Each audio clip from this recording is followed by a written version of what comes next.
Today on the Ever Onward podcast, we have a longtime friend and the airport director of the Boise Airport, Rebecca Hupp. Rebecca is a transformational leader here in the Treasure Valley. She's been running the airport for 14 years now, and all of the growth, expansion, and all of the future expansion has been driven by her as the leader there. We're really excited to have her on and talk about how the airport business runs and what it means to the Treasure Valley and all the great things she's done in her career here in Boise. Prior to hearing from Rebecca Hupp, we're going to hear from Mark Cleverly and Holt Haga that'll talk about some new real estate trends here in the Treasure Valley as part of the Allquist update. Good morning. We're here for another Allquist update. I'm Mark Cleverly. I'm Chief Leasing Officer at Allquist. Holt Haga, VP of Leasing, Allquist Development. Yeah. So wanted to get together here real quick and talk about the office market in general and what we're going to see for 2025. I think 2024 for us was an interesting year. It was the national headlines were office is dead. All of a sudden, retail became the darling of real estate. But we didn't necessarily see that in our portfolio. We went from, we're 99% leased. We've got one space left, right? One space in our entire portfolio, about 6,000 feet, and we've got a lease that we're about to finalize here probably this week. Yeah, so we're we're going to be 100% leased. We need to start building some new buildings. Yeah. It was interesting too. Last year, 80,000 square feet was delivered to the market in office, right? Yeah, 80,000 square feet, and just for some perspective, that's like an eighth of what was delivered in the last 3 years, kind of year over year. It's a very, very small number. Office just hasn't been built or wasn't built last year, and we know why. Yeah. There were obviously a lot of things happened, and we look at the general sort of thesis coming out of COVID was, office is dead, like you talked about. In a lot of markets, it was. The primary markets got hammered. It's sort of stabilized a little bit, and I think if you look at the national headlines, the last I looked, Q4 or Q3 of 2024, I think it was right around 20% nationally. It's a lot higher than that in some markets, lower than that in others. Our market, we're very fortunate because it's way lower than that. It's about half that, right? And so it's a great question because what's kind of coming is the question that we all ask ourselves, what's going to happen in 2025? And I think a lot of it's driven by what you just said, is that there just wasn't a lot built. So it's kept vacancy rates low. The sublease, shadow vacancy numbers that are kind of hidden in that vacancy or buried in that vacancy number. If you drill in, you look a little closer, those numbers are coming down as well. And so I think that lack of supply is going to, continue to mask, demand in 2025, and it should be a fairly robust market moving forward. I think we're pretty bullish and optimistic. Yeah, we talked about it here a couple months ago on an update, but Amazon came out, said everybody back to the office.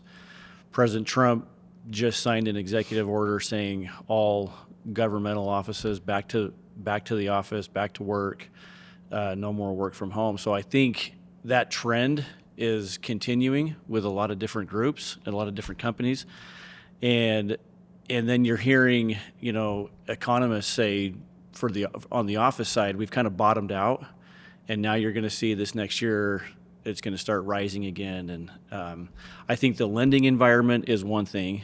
Lenders didn't want to lend on. It got locked. Capital office. Markets were locked up last year. They wouldn't even look at it, and I think that's going to probably hopefully break free a little bit. It'll take some time, but I think they'll start looking at it again. Especially now that workers are back, right? I think that national trend is going to continue to happen, and it's those big markets are going to see people back to the office, and hopefully some more vibrant downtowns. Yeah, and I think that's another great point too, is what type of office product is going to succeed. I think our general narrative is it's going to be a continued flight to quality, as it's been sort of to this point. But when you look at tight labor markets and these culture building, like getting people back to the office, those trends aren't going to stop. And if anything, they've gotten more constrained in terms of like the labor market, for example. And so it's going to be kind of the same narrative and key factors, right? It's location, quality, and optimization. Yeah. And I think that's going to continue. So, yeah. should be Great interesting. 2025, right? Yeah, Let's go build some buildings. Let's go, baby. Let's get go. the next one out of the ground. All right.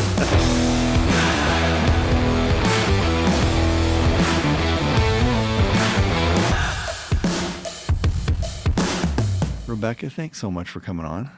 Thank you for the invitation. This will be fun. I've known you. We've known each other a long time. About a decade, I would guess. I think it's probably been about a decade. And what an amazing job change. Like, think of everything that's happened with the airport in your time here. I do think about that sometimes, and I try not to think about it sometimes. We were together not too long ago, and you had a line where you said, our 20-year vision became our 5-year work plan, or something like that. Yes, it was our 20-year master plan, became our 5-year work plan. Oh, I can't wait to get into it. But I do want, for people that don't know you, you are very involved in leadership just generally in the Treasure Valley, and have been since you took your position. Almost everything that matters, you're there, you're doing. So it's not just the airport, and the airport's so integrated in what we do. But for those, and you're on the chamber board, you help with, you're very involved with the military and Gowan Field, and we can talk a little bit about that. But tell us a little bit about your background and your family and how you got to Boise. Well, I was the airport director in Bangor, Maine for 12 years, and Mayor Beater at the time recruited me to come to Boise to be the director here. And I moved my husband and my 2 small children, who are now grown adults, to Boise. And we've been here since 2012. And yeah, I just love this community, everything about it, and happy to be part of it. And Maine to Boise. it's a little bit of a change, yes. And I would like to point out that I started the trend. So Yeah, tell us about that recruitment. Like, what was that like when because where did you grow up, back east? I grew up in Massachusetts. My Okay. husband and I both grew up in Massachusetts. That's what I thought. And so we had considered moving to Boise previously and didn't at the time because our children were even younger than they were at the time that we moved. And, when they came to me in 2012, it seemed like you the had right considered time. coming before. Was that because of his work? No, because of my work. They had tried to Okay. recruit me before. Okay. And So this was the second pass. It was the second pass, and I try not to bring that up too much, but yes, and it just wasn't the right timing Yeah. earlier, just because my children were so small, and anyway, it was. But in 2012, it was the right time, and the right move, and the right place, and the right position, and we've been grateful ever since. And now my children are grown and off doing their own things, and they're like, wow, Boise's a really great place to live. And I say to them, yes, it is. That's why we moved here. So go back to 2012. So 13 years ago now, which is Yes. kind of crazy. But if you think about it, you're post-recession, but you Yes. still aren't. I mean, it's interesting how quickly things changed here. I bring it up all the time, but we forget how deep that recession cut here. I mean, it was bad. It was bad. In fact, we were at about 1.2, 1.3 million passengers a year when I started, and it took us until 2018 to recover to 2008 numbers in Wow. terms of So- passengers. So think about that. So big deep recession, 8, but you come in 12, so 4 years after it started, and you still, what was it, pre-recession? It was about just 3.8 total. Wow. So I think the first number I gave you, I'm mixing my numbers. So 1.2, 1.3 million, those were enplanements. Total passengers in 2018, we got back up to just under 4 million. So probably 3.8 million total passengers, enplaned and deplaned. And if you you go back to the old Boise airport, the big thing is when they completed the initial, when I got here, it was like a little, You could park in front of the terminal you'd probably. park in front of the terminal. It was just in fact, I remember my first time I got here, when I came up and interviewed, my story of coming here, because it does involve the airport a little bit. I had taken a job. I did my training in Tucson in residency, and I had a job signed, and I was all done. And one of my buddies called me, and he's like, "You got to come check out Boise." And I'd lived in Idaho, and I knew Boise, and I'm like, "Oh, okay," but it was winter, and I literally had the contract done, and I just hadn't turned it back in. And I said, "I'll come up." And I got here, and it was freezing cold. And I remember landing in the airport, looking around, going, "Wow, this is." And it was in the middle of a snowstorm, and this little teeny airport, and it's my most vivid memory of this decision, this big decision I'm going to make.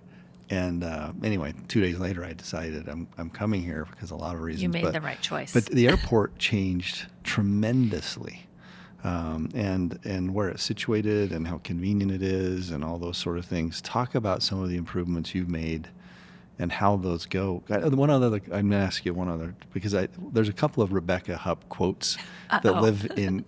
One time we were together, and you said, "We're really a parking company."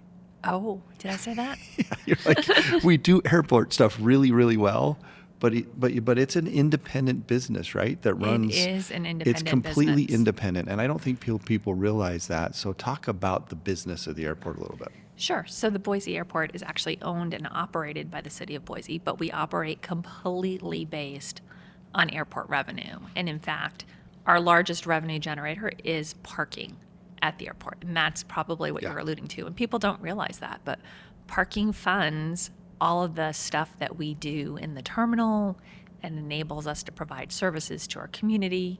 So parking is incredibly important to us. And I think I do want to just mention when we talk about growth. So imagine pre-COVID, we were at 4.1 million passengers total. Today, 5 years later, we don't have our final numbers yet, but we're probably going to be just shy of 5 million passengers. So we have almost 1 million more people coming through the airport today Wow. than we did pre-COVID. So when you put Wow. that into perspective, and the fact that, to do a project, it's a year. When you build Oh, a yeah. big project, it's 12 months of construction, 18 months of construction, maybe 24 months of construction. We have a consolidated rental car facility that's going in right now, and that'll be a full 2 years of construction, not counting the design time. So, we did add parking because people come not only from Boise, but from all over Idaho and Eastern Oregon, and they're coming to Boise to fly. So they're not just Boise people who are coming fly. They're coming from all over the region and all over the state. So most of them come by car. So we need to provide parking. That's incredibly important to the people who are using the airport. It is a revenue source for us that allows us to make improvements in our facilities and infrastructure. You don't ever pay for the signs that are in the terminal, but someone pays for them. Yeah. We pay for those through parking. Wow.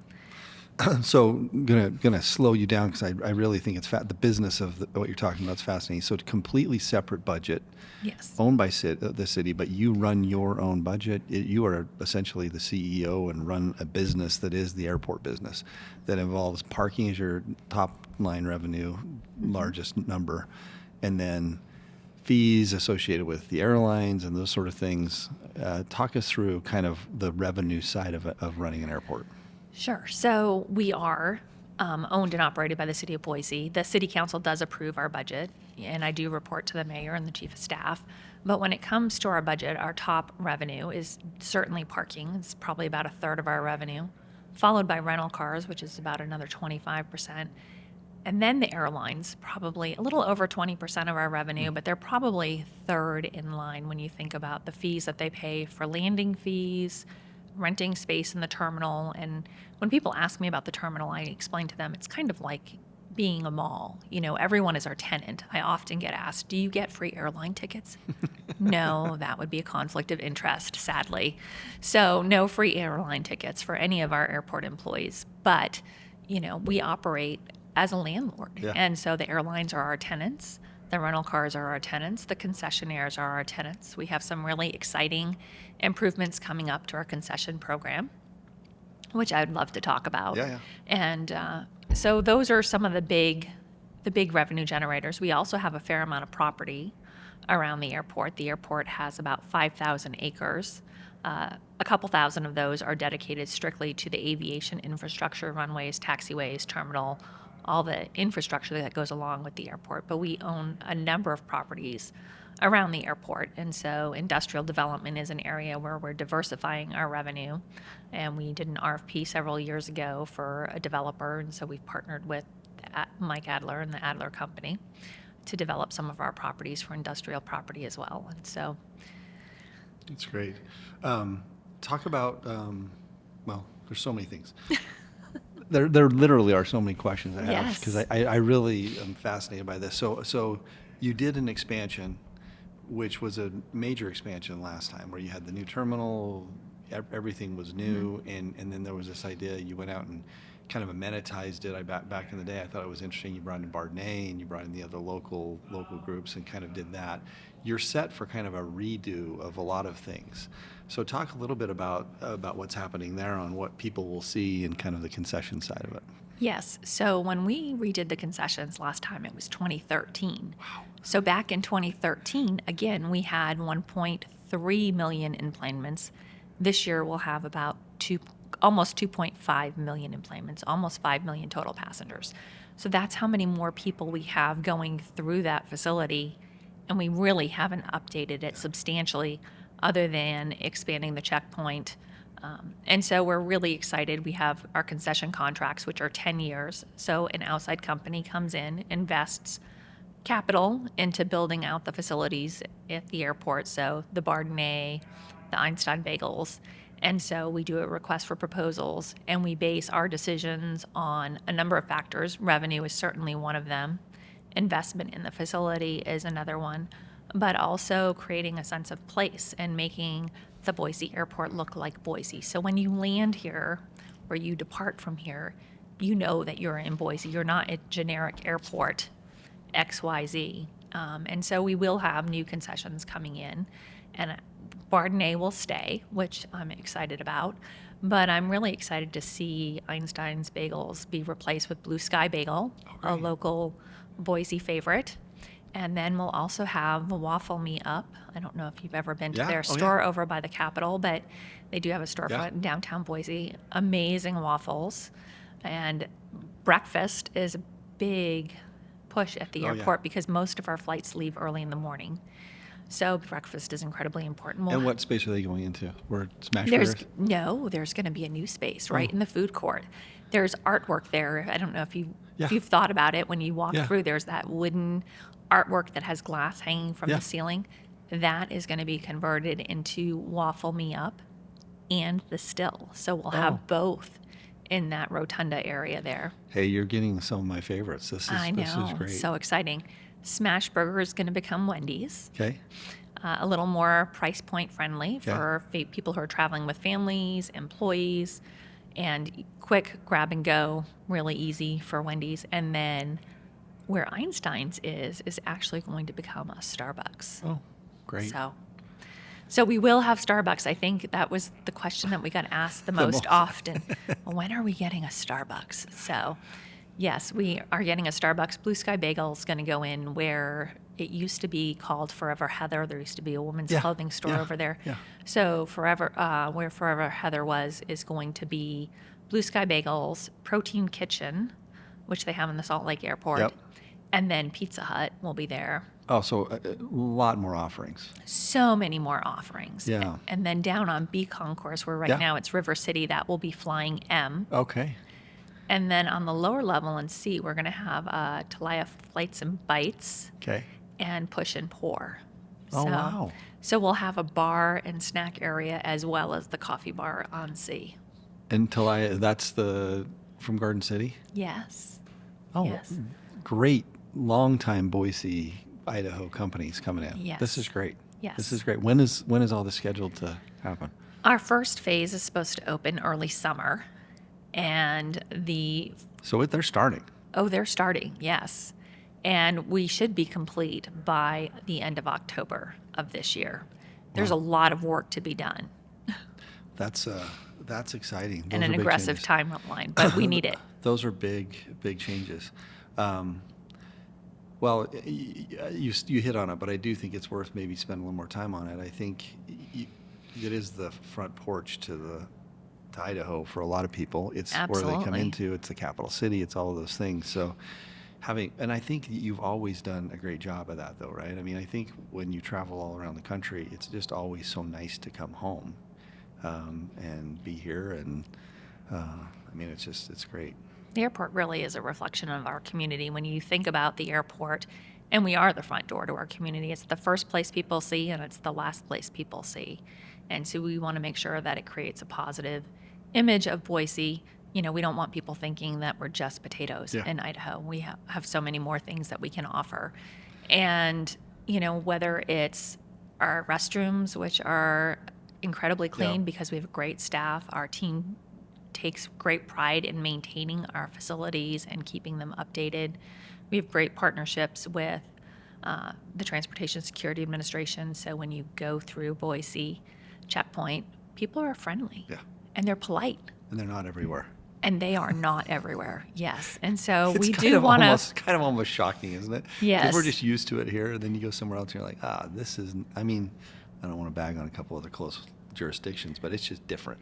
Yes. And they're it's not different. too far from us. And I think some of that just comes from the top and attitude, and some of it's probably you're hiring Idahoans. Mhm. And Idahoans generally aren't. Right. They're friendlier, right? The only negative I'm sitting here thinking I'm going to have to tell. So we have a longtime family. Were you ever a Seinfeld fan? I do remember Seinfeld. Do you remember the soup kitchen Nazi? Oh, yes. No soup for you. No soup for you. So Einstein's Bagel had a guy that worked there. His name was Dave.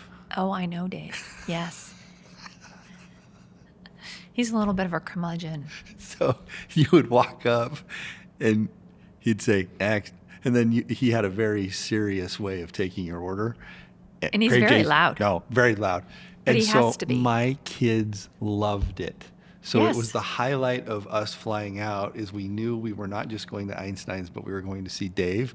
Yes. And I cannot tell you over the years how many times and like when he's not there, it just starts the trip off wrong because like we can't go interact with Dave. I don't think he's there anymore. And they replaced, when they started doing the electronic orders a couple years ago, it was a big disappointment for us. So anyway, when I go back and tell my family that the Dave, it's just got to be like the soup Nazi. It's going to be a memory that gets locked in the Alquist vault. But Well, the vendor that's providing our concessions is Yeah. staying the same. So So- they're all provided by Delaware North yeah, and Parodies.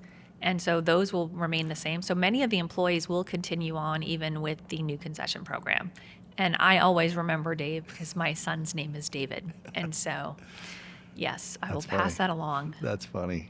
Yeah, Dave, if you happen to listen to the podcast, thank you for taking good care of us for many, many years. Hopefully we see you again.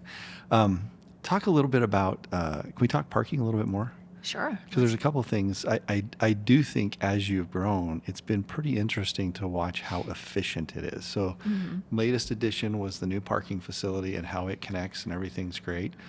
Now you got employee parking. Yes. So you've added how many stalls in the last couple of years?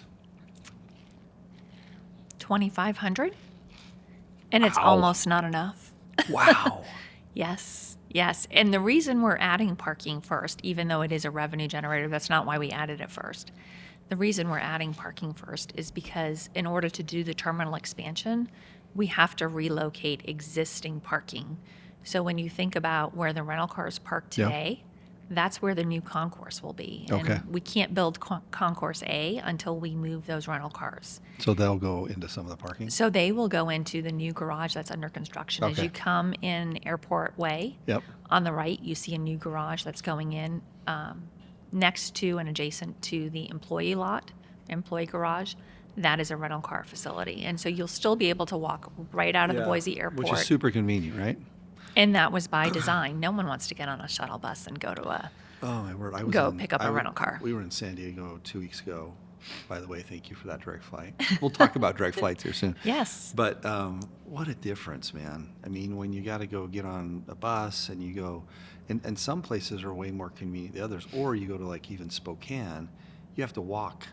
Like if you land Alaska in Spokane, you're walking. I don't know how far it is. It's a long ways to get Yes. to where their rental car location is. Talk about the rental car facility. Does it accommodate everyone? And But when you do something like this, you're probably projecting how many years it's going to service the airport.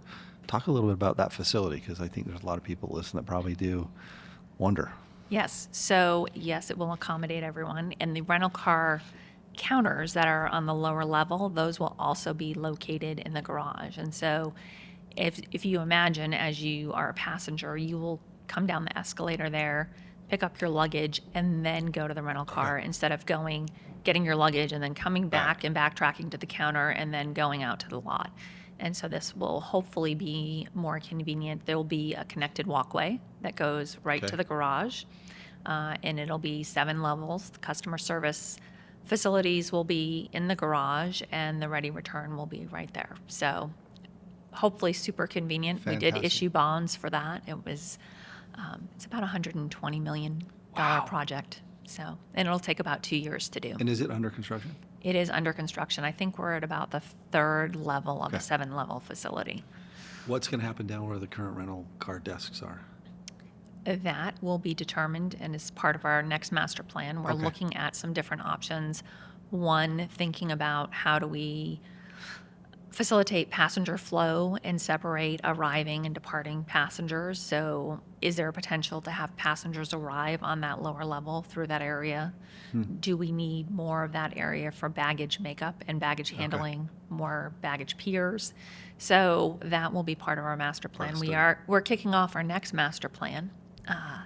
In fact, this year we just awarded a contract for that. So our last 20-year master plan, we're updating it to reflect the work that we've done over the last 5 years. And I want to ask you some questions about that, but I do before we leave parking. Awesome idea with the valet. How hard of a decision was that? Has it been successful? it was a pretty easy decision, and it was necessitated by demand Yeah. because you may remember we opened that new garage in 2023 and we added 1,200 new spaces. Yeah. We did not have enough parking space. The last garage expansion that we did in 2013 was supposed to last us at least 10 years before we were going to have to reopen the economy lot. And so we had already outgrown the parking garage, already outgrown the economy lot, and we did not have enough spaces. And so I often make the joke with my staff that not only did we add parking, but we also probably saved marriages, because you can imagine you get to the terminal and the garage is full and you have two spouses yelling at each other.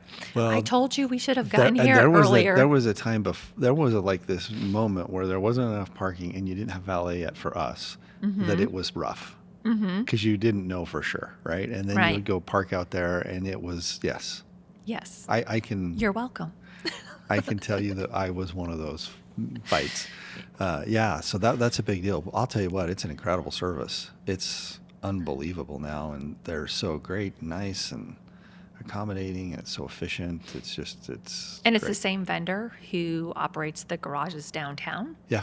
And I would say a little over a year ago, we issued a request for proposals for parking vendors to manage our parking facility, because we don't do that with our own team. We actually contract that out. So we have a management contract, and we are using the car park. Car park. Yes. And so That's- they've been wonderful partners for us. We have a couple downtown garages we own, and they're great. Good Yes. people. That's There's great. probably some economies of scale there. Yes, I think it is, and they get it. They do a wonderful job. How much flack have you gotten for moving the waiting area? Oh my goodness. It's interesting because the things that are small Are the biggest? are the things that have an outsized impact on the community. And so it's interesting because there's definitely a group of people who are opposed to the move that we've made with the cell phone lot. And then there's other people who are like, what are you talking about? It's literally 5 minutes away. And it is literally 5 minutes away. You can't park at the curb anymore in Boise. We're too big. So I use that a lot. I'm probably one of the biggest users because my son works remotely here, but he comes back and forth every 2 weeks, and I pick him up every time. And when I heard it was moving, I'm like, oh, how's that going to work? I guess for me, I know where Curtis is, but I didn't know Curtis was up here. So when I first saw the address, I'm like, Curtis, how's that going to work? And then I Googled where it was. I'm like, oh, it's just right there. It works fantastically, by the way. Thank you. Because by the time someone lands, I mean, he'll text me when he gets off the plane, and you've got tons of time. I timed it when my husband got off the plane and I was picking him up. It was 11 minutes from the time he texted me that he landed till he walked out Yes. of the In the building. fact, the argument could be made you're still close enough that you shouldn't leave right away That 'Cause is it- very true. because you're going to get there before they get their bags. Yes, if they have bags, you're going to get there before they So before they pick up their bags. That's true. I was just reading and hearing some things, and I'm like, it's super efficient and probably where it should have been all along, and avoids that whole. The line was never long enough anyway, right? Mm-hmm. You had people back in the aisle, or Oh, there was going to be an accident Yeah. there. We had accidents on the roadway, yeah, airport roadway, and it was definitely a danger, especially at peak times. And so, well, I it think works it's fantastically. people. It's change. It's Who Moved My Cheese, right? The old book It from is- however long ago. Yeah, it Like, is it's change. just change, and it's like, oh, it's different, and then it's like, oh, this works Well, great. and there's still things that we have to be thinking about, as we talk about the concourse expansion and potentially adding up to 10 new gates. We're going to be looking at, we've expanded the checkpoint, but probably the next pinch point is going to be the curb front because Yeah. we're not adding any curb front. So how do we address that? And where do we move different pieces so that way we can continue to maintain our seamless convenience for the traveling public? Before we get into kind of growth and vision, so I don't Yes. forget this, because this is one of the things that I find most fascinating. I think people listening will really enjoy hearing this, because since I heard it firsthand from you, it makes so much sense to me. One of the things that I think I'm most proud about with you is you are an advocate for the small businesses and families in Idaho trying to make their lives better. I mean, Yes. you just are. And the way that you do that best is through direct flights. And Yes. I believe since you got here, I think you've added 13, 14, I don't know. I wrote it 15 down. maybe? 15? It probably was 13 when we talked It's about 15. it, but we've added You've added- more Okay, since we last chatted. so you add these direct flights, and it really changes things for travelers, business travelers, family travelers. It's just a big deal. And talk about the work that goes into that and some of the limitations that are there just because of the way airlines works. The most I'm going to ask you to kind of explain for our audience, but the one that gets everyone is, why doesn't Southwest go to Salt Lake? Yes. So those are two big questions. Those are two big questions. And so I think when we approach air service, there's a couple things we have to think about. Is first and foremost, what is the demand? Sometimes I'll get someone who'll say, why don't we have a nonstop to Wichita? And I think because there's only 3 people a week who want to go to Wichita. No offense to Wichita. But, the airlines are in business. It's not a monopoly. It's not a government subsidized service generally. I mean, there is essential air service, but that's a completely different topic for a different podcast. So you have to make a business case, and we have to look at where do people in Boise want to go, and who wants to come to Boise. And then you have to look beyond that and say, based on the airline and their strategy and their network, what makes the most sense. And so we have to recognize that in Boise, there's a lot of places that we can get to really close, Seattle, Portland, Salt Lake. We have a number of nonstop destinations to California because of demand, because of proximity. When you start looking east, you have to go a lot further to get there. So that means more aircraft time, more crew time, more fuel. And so the expense of those routes gets higher and higher the further you go. So the airline's then spreading a larger cost over the same number of passengers. And so you really have to make the case to them that it's going to be, not only is it going to be full, but do you it's, make the case? Yes. Is that part of your pitch? So that would be part of my pitch. And I also have people on my team who do that Okay. specific thing. And over the time, we've evolved who does it, but I'm always directly involved in air service. But it involves demographics and numbers, and you walk in and say, hey, this is why we think you'll be successful because Yes. here's our data. Yes, it has to be backed by data. The days of going into an airline and saying, hey, we have a nice community. We think you should come here. That doesn't, no pun intended, that doesn't fly anymore. You have to have data. And they love to have other data that they can't get from the DOT. So, Yes, it's interesting. We've added, I think we're up to 27 nonstop destinations from Boise today. And when I started, we were at 12. Wow. So we've more than doubled the number of nonstop destinations. And when you look at our connectivity is key because we can't fly to every single tiny community from Boise. But if we have good access by going to Seattle or Salt Lake or Denver or Chicago or Dallas or Houston, all of a sudden, or most recently Atlanta, is a huge Atlanta hub. was a big one. And it's also our furthest east hub. And Delta was very skeptical about doing it at first. And now we're up to 2 flights a day. Oh, wow. That's great. So why? So let's talk, Maddie. Hey, can you do? I wasn't going to do this, but look up. If I want to go fly to Salt Lake tomorrow, what it would cost me on Delta. Salt Lake is a problem, and then the second biggest one is Reno. We started doing work in Reno. The bigger ones that are head scratchers, but you've explained this before. It has to do with a 737 and a Southwest airline and how they do their reboarding and right. Right. So Southwest only flies one aircraft type. Yes. They fly the 737. And there's different models of it and different seat configurations. But that's the only aircraft that they fly. So when you fly on one of our other carriers, say you mentioned Delta or Alaska or whatever, they also have smaller regional jets. Yeah. And so the market, for example, from Boise to Reno probably isn't going to support a couple hundred people. We did have Reno back in the day with Southwest, but that was a very different environment where load factors were not as high, fuel costs were not as high, and labor costs were not as high. So you could have fewer passengers because your costs were lower. But once those passengers on a 737 dip, then it's just doesn't happen. It doesn't make sense. You have to have more than probably an 80% load factor to have a route be successful. So that's not horrible. That's March. Oh, there you go. Go sooner than that though. We're cheating here. That's 389 round trip. 389 round trip? That does not seem bad. That does not seem bad compared to try to fly like next week. Anytime you try to fly on a very short timeline, you're always going to pay a premium. Every single time, no matter which airline it is. Well, no, but except for, I like going, so where we go a lot for business, we go to Spokane a lot, we go to Salt Lake a lot, and we've been trying to go to Reno. We actually stopped.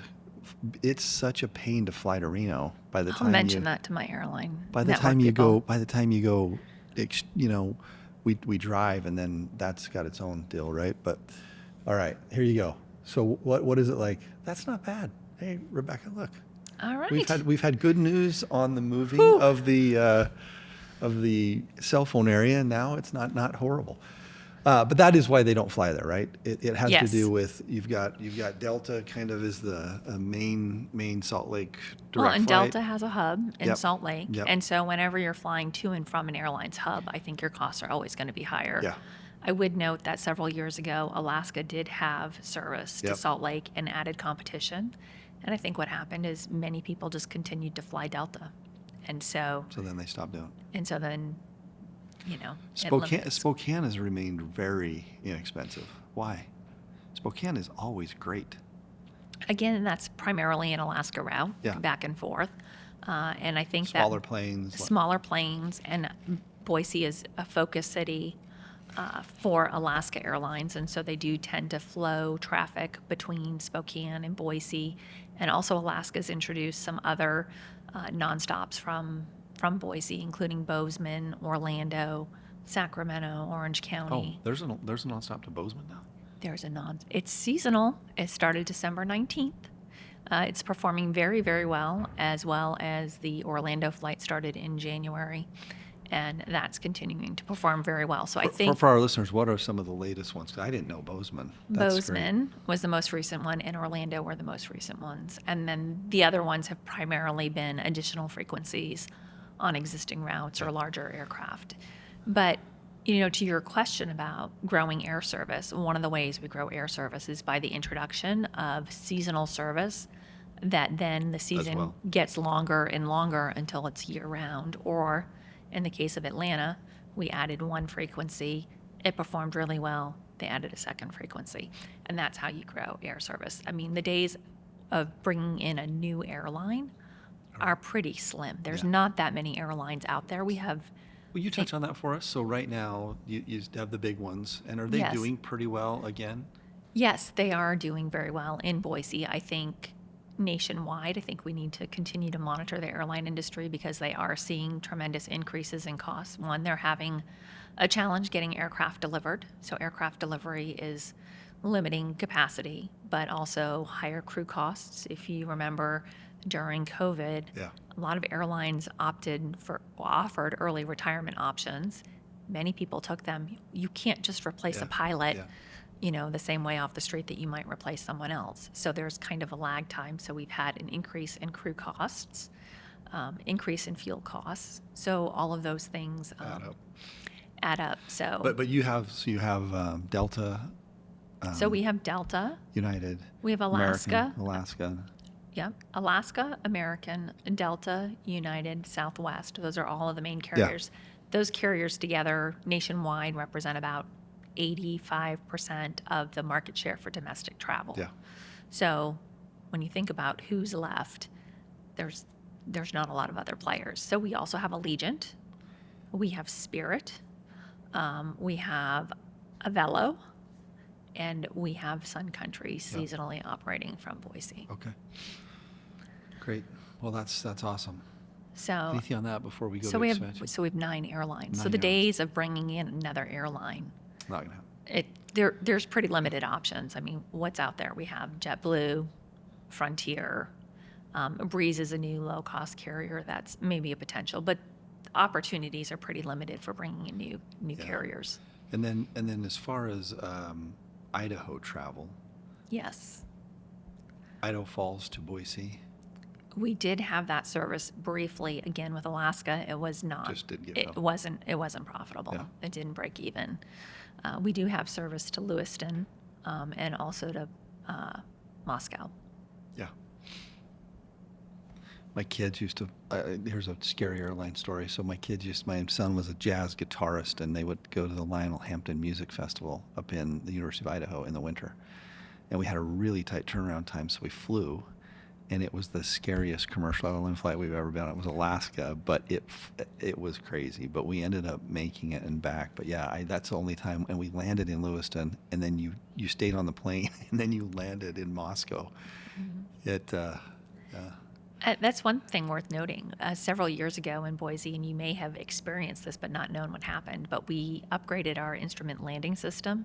So now you can land in Boise in very, very low visibility because of the technology that we I have. didn't know that.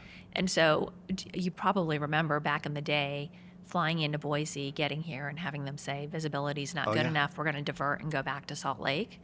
I don't know if you've noticed, or wherever Yeah. whatever the closest diversion would be. Now we have better technology and That's better why it doesn't happen. instrumentation, and that's why it doesn't. I won't say it never happens, but it doesn't happen as much as it used to. That's great. Let's talk expansion. So Yes. so many people may not. So you have 2 runways. Yes. But you have a 3rd runway that is functional, right? You use Yes. it now for training and other things, right? And it's on the south side of Gowan. It is. So, and you started by saying, hey, our 20-year master plan became our 5-year work plan. So you're doing your new 20-year plan. What are the next big things for the airport? Well, the next big thing is going to be the concourse expansion. And so if you can picture it as you go through the terminal checkpoint, most of the time you're going to the left to go to concourse B, or you're going to the lower level, which is concourse C. If you look to your right, there's nothing there, over by Bardenay. That is where concourse A will be.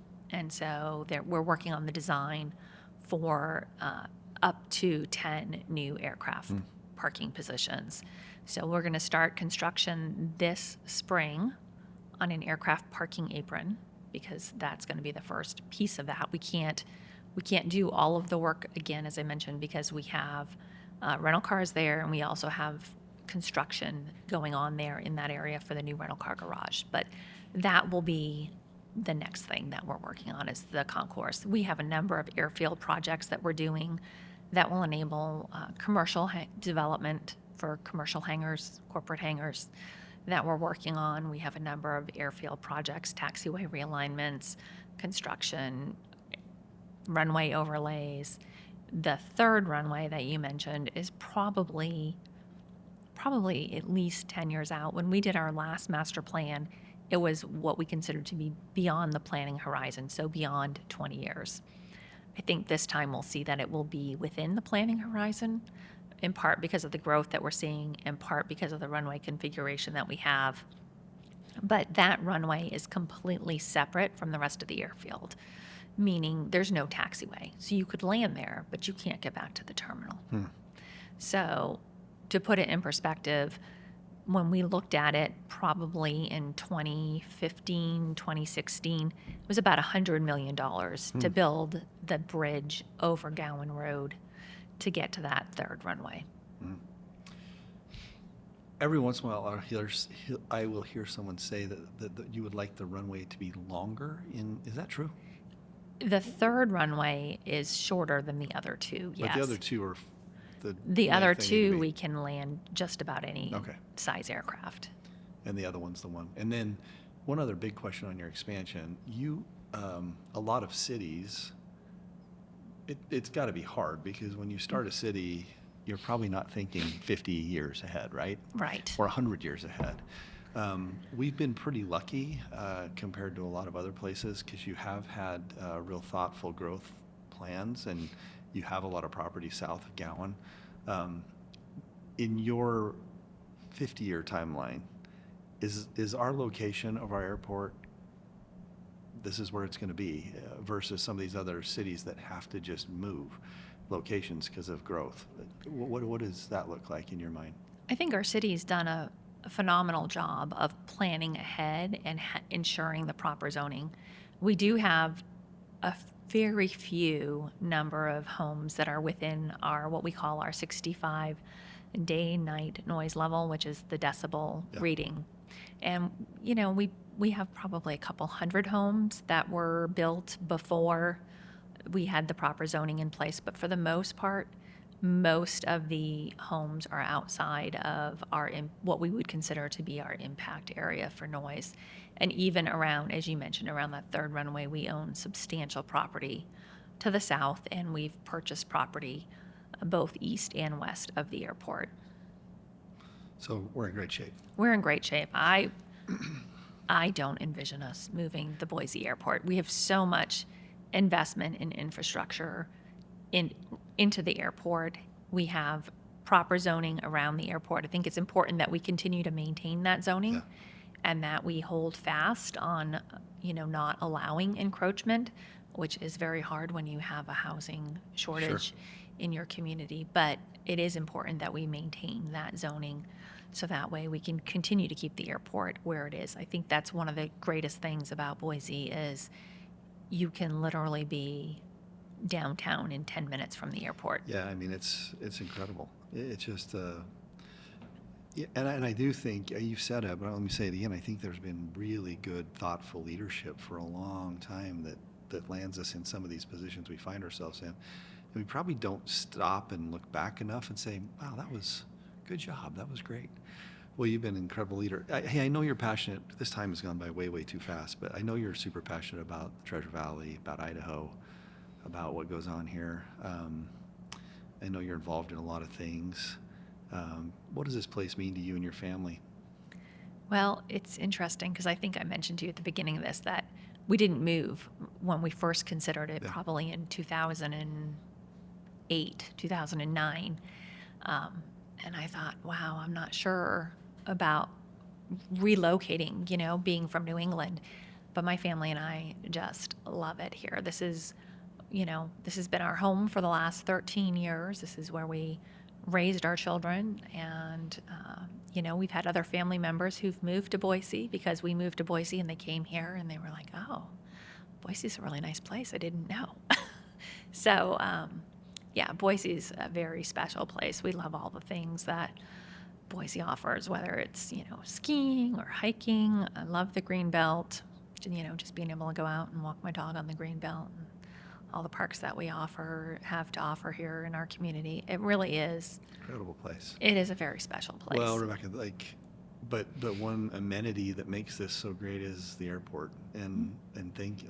I've been wanting to have you on for a long time just because it's awesome for people to know how much planning and thoughtful leadership goes into having. We take it for granted. I mean, you come in, you leave, you go out, but it's so. You just have to fly anywhere else in the country to realize how special that part of our city is, and it is because of great leadership. It's because of you, and I don't say this lightly. I've been around a lot of leaders. You're incredible. So thank you for what you do, for your example, for the time you provide from a leadership perspective to make this place great. Well, It's thank awesome. you for your leadership, because you certainly have had a tremendous impact on our region and our community. And, I know you've jokingly said that you're going to always be remembered for Top Golf, but there's so many other will. projects that. It will always be Top Golf, though, right? I mean, okay, Rebecca, thank you for coming on. We really appreciate it. And if there's anything we can ever do for you, let us know. But this was great. Appreciate it. Thank you so much. Thanks, everybody.